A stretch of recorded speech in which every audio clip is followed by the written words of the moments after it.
Exodus chapter 4. Moses replied as follows, "But suppose they will not believe me or listen to my words, and say to me, Yahweh has not appeared to you."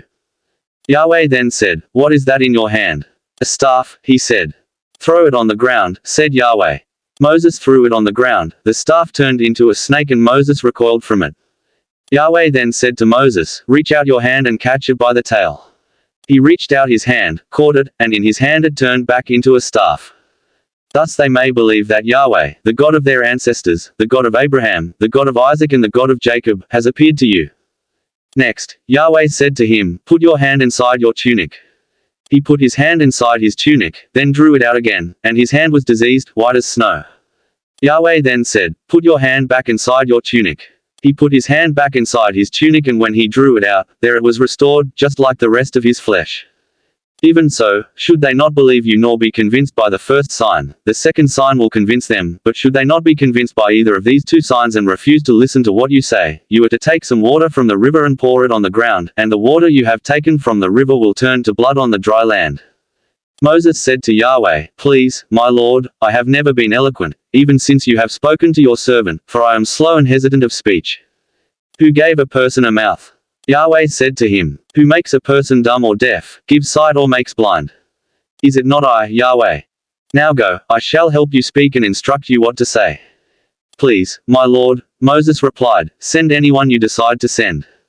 At this, Yahweh's anger kindled against Moses, and he said to him, "There is your brother Aaron the Levite, is there not? I know that he is a good speaker. Here he comes to meet you.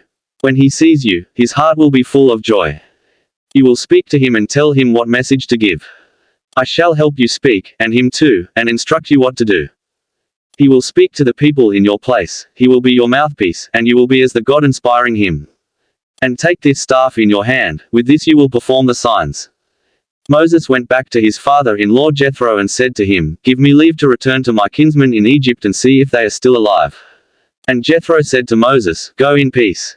Yahweh said to Moses in Midian, "Go, return to Egypt, for all those who wanted to kill you are dead." So Moses took his wife and his son and, putting them on a donkey, started back for Egypt, and Moses took the staff of God in his hand. Yahweh said to Moses, "Think of the wonders I have given you power to perform, once you are back in Egypt. You are to perform them before Pharaoh, but I myself shall make him obstinate, and he will not let the people go. You will then say to Pharaoh, 'This is what Yahweh says, Israel is my firstborn son. I told you, let my son go and worship me, but since you refuse to let him go, well then, I shall put your firstborn son to death.'" Single quote. On the journey, when he had halted for the night, Yahweh encountered him and tried to kill him. Then Zipporah, taking up a flint, cut off her son's foreskin and with it touched his feet and said, "You are my blood bridegroom." So he let him go. She said, "Blood bridegroom," then, with reference to the circumcision.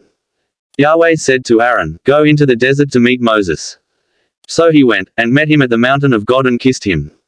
Moses then told Aaron all that Yahweh had said when sending him and all the signs he had ordered him to perform. Moses and Aaron then went and gathered all the elders of the Israelites together, and Aaron repeated everything that Yahweh had said to Moses, and in the sight of the people performed the signs.